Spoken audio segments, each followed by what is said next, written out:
মন্ত্রণালয়ের সচিবালয় যতগুলো দায়িত্বশীল রয়েছে, এয়ারলাইন্সের যতগুলো দায়িত্বশীল রয়েছে, জুট মিলের যতগুলো দায়িত্বশীল রয়েছে, বিদ্যুৎ কর্মকর্তা যতগুলো দায়িত্বশীল রয়েছে, এ সকল ঘুষখোর চাঁদাবাজিদের ধরে ধরে যদি প্রত্যেক বছর হজ করানো যায়, আমি বলবো হজের মাধ্যমে 50% উপকারিতা দেশ এবং রাষ্ট্র প্রত্যেকটা মানুষ এই ফায়দা হাসিল করতে প্রস্তুত।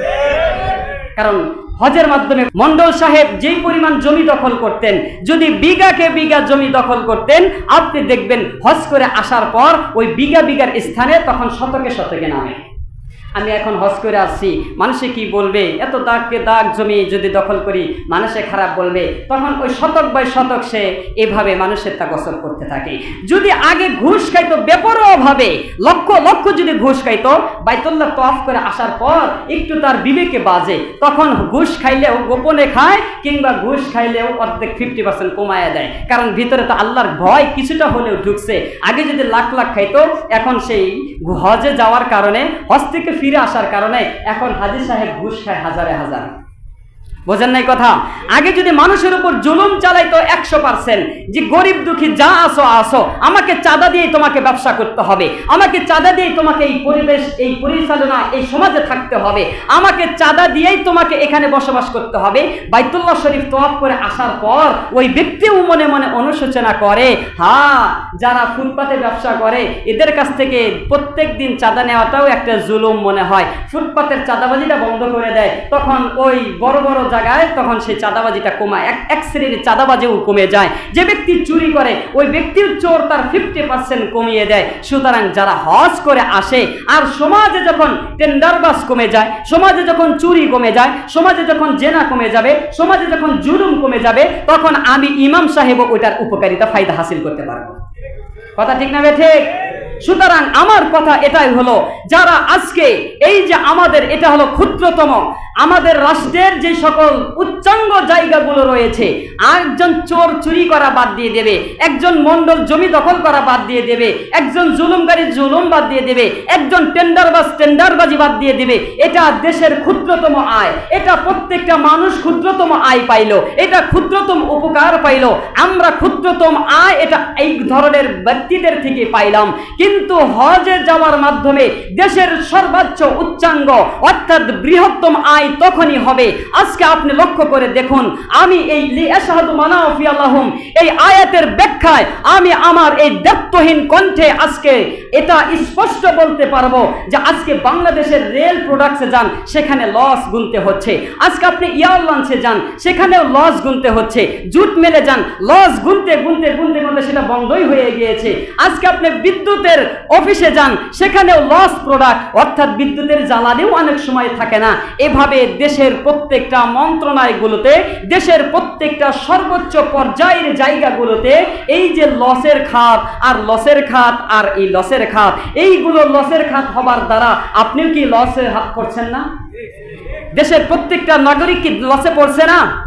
এয়ারলাইন্সের লস মানে আপনার নিজের ব্যক্তির জীবনের লস, রেল প্রোডাক্টের লস মানে আপনিও লসে পড়েছেন, জুট মিল বন্ধ মানে আপনার জীবনের একটা রাস্তা বন্ধ হয়ে গিয়েছে, বিদ্যুতের কারখানা জ্বালানি বন্ধ মানে আপনার একটা লসে পড়েছেন। অর্থাৎ দেশের বৃহত্তম জায়গাগুলো যখন লস প্রোডাক্ট গনে, দেশের প্রত্যেকটা নাগরিক তখন ওই লসের ভুক্তভোগী হয়।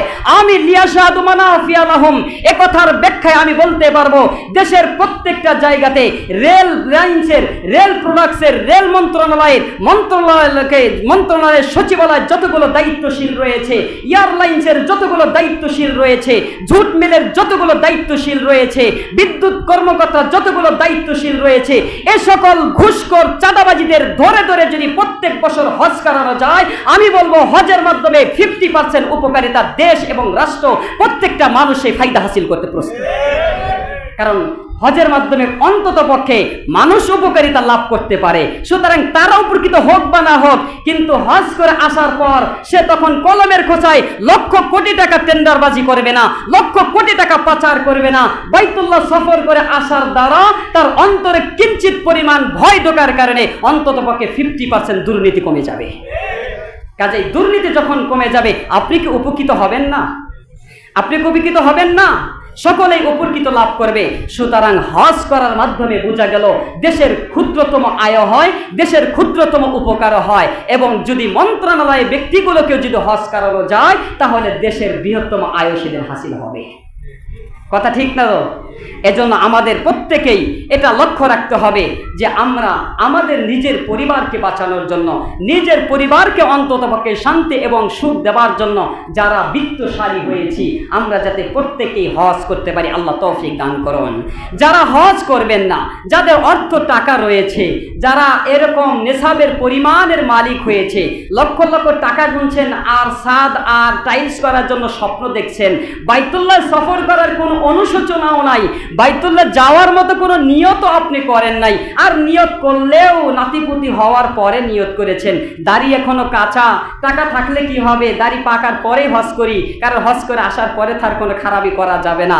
হ্যাঁ, আপনি যারা নিয়ত করেছেন, আপনার কাছে যেদিন হজে যাওয়ার সমর্থিত টাকা উপার্জিত হয়েছে তখন থেকে কিন্তু হজ ফরজ হয়েছে, আমি প্রথমেই বলেছি। সুতরাং এমন ব্যক্তি যদি হজ না করে মারা যায়, আল্লাহর পয়গম্বর স্পষ্ট তিনি বর্ণনা করেছেন, বুখারী শরীফের হাদিস থেকে আমি উদ্ধৃতি দিচ্ছি।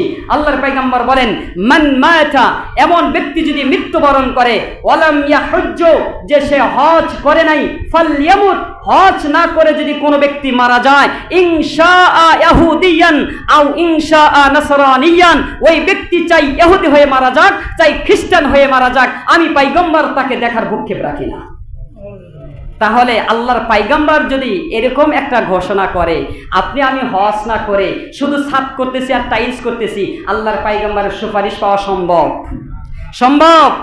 হ্যাঁ, আমার আওয়াজটা বাহিরেও যাচ্ছে, অনেক বিত্তশালী নারীরাও এমন রয়েছে, স্বামী নাই, কিংবা মহারণা মোটা অঙ্কের পেয়েছে, কিংবা কিছু কিছু টাকা জমিয়ে জমিয়ে 7 লক্ষ টাকার বেশি মালিক হয়েছেন।